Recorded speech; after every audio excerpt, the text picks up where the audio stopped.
Friends, நாம் இன்றைக்கி chicken leg piece வச்சு ஒரு ரெசிபி பண்ணுவோம். அதுக்கு நான் சிக்கன் ஒரு 8 சிக்கன் பீஸ் வச்சுருக்கேன். எல்லாம் கழுவி வச்சுருக்கேன். நல்லா அந்த இதெல்லாம் இல்லை வெட்டி வச்சுருக்கேன். அதுக்கு மசாலாக்கு என்னென்ன யூஸ் பண்ணுவோன்னு பார்ப்போம். 1 ஸ்பூன் மிளகாய்த்தூள், 1 ஸ்பூன் இஞ்சி பூண்டு விழுது, 1 ஸ்பூன் மிளகுத்தூள், கொஞ்சமாக கேசரி பவுடர் வச்சுருக்கேன் கலரிங்காக. அது ஆப்ஷனல் தான், அது உங்கள் இஷ்டம். போடணுனாலும் வேண்டானாலும் நீங்கள் லீவ் பண்ணிக்கலாம். அதோட கொஞ்சமாக நான் மஞ்சள் தூளும் வச்சுருக்கேன். கொஞ்சமாக சோயா சாஸும் நான் எடுத்துருக்கேன். ஃபஸ்ட்டு இஞ்சி பூண்டு விழுது போட்டுக்கலாம். மிளகாய் தூளும் ஆட் பண்ணிக்கிறேன். போட்டுக்கலாம்.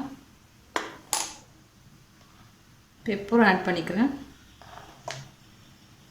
இதை கொஞ்சமாக கேசரி பவுடரும் போட்டுக்கிறேன்.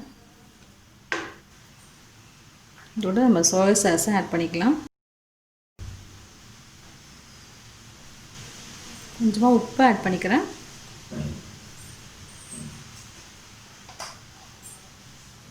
இதை மிக்ஸ் பண்ணி வச்சுப்போம்.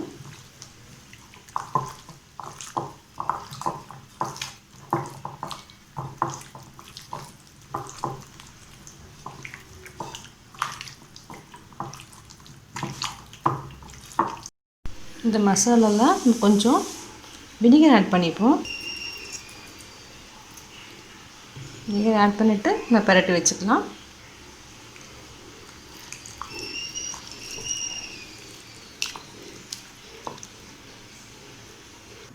ஒரு 2 hours நம்ம வெயிட் பண்ணுவோம். நம்மளோட சிக்கன் நல்லா ஊறிடுச்சு. இப்போ நம்ம இதில் பொரிக்கிறதுக்கு நான் 2 ஸ்பூன் கார்ன்ஃப்ளவர் ஆட் பண்ணிக்கிறேன். 2 ஸ்பூன் மைதா ஆட் பண்ணிக்கிறேன். ஒரே முட்டை இதில் போட்டுக்கலாம். அப்போ நல்லா நம்ம சாஃப்டாக நல்லாயிருக்கும்.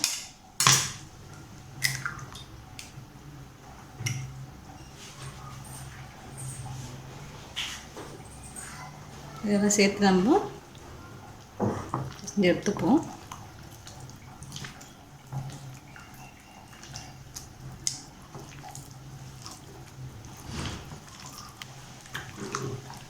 ஒரு 2 minutes அப்படியே இருக்கட்டும். நம்ம பொரிச்சிக்கலாம். எண்ணெய் எல்லாம் நம்ம காஞ்சிடுச்சு. நம்ம இதில் பொரிச்சு எடுத்துக்கலாம் சிக்கனை.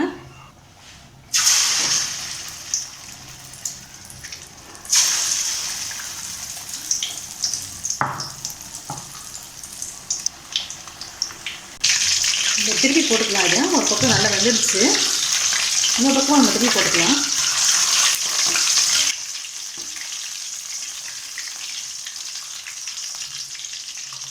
இது சின்னதாக வேணால் நீங்கள் ஓர சாத்தையெல்லாம் கட் பண்ணிவிட்டு அப்படியே கூட சின்னதாக போடலாம். நான் அப்படியே ஃபுல்லாகவே லெக் பீஸ் அப்படியே ஃபுல்லாகவே போட்டிருக்கேன்.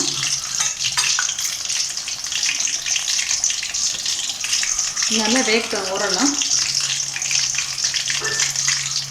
பாருங்கள், நல்லா நம்மளுக்கு ரோஸ்ட் ஆகிடுச்சு. இப்போ எடுத்துருவோம். இப்போ நம்ம ஃபுல்லாக நல்லா வெந்துடுச்சு. நல்லா ரோஸ்ட் ஆகிடுச்சு. நம்ம எடுத்துடலாம்.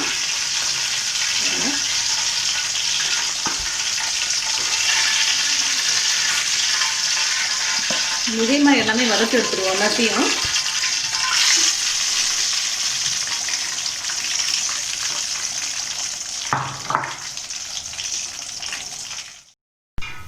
ஹாய் ஃப்ரெண்ட்ஸ், நம்மளுடைய சிக்கன் லெக் பீஸ் ரெடி ஆகிடுச்சு.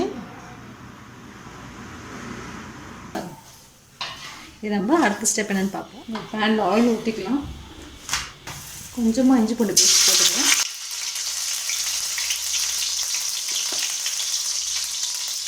கொஞ்சமாக ஆனியன் போட்டுக்கலாம்.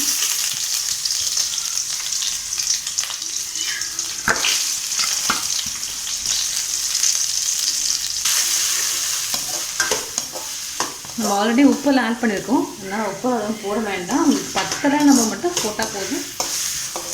நல்லா ரோஸ்ட் ஆகட்டும். அது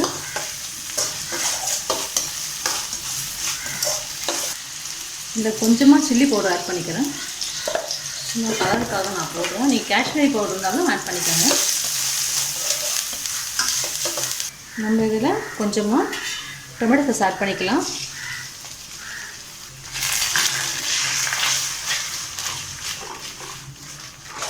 கிரேவி நமக்கு ரெடி ஆகிடுச்சு. இதில் நம்ம இந்த பீசஸை போட்டுருவோம்.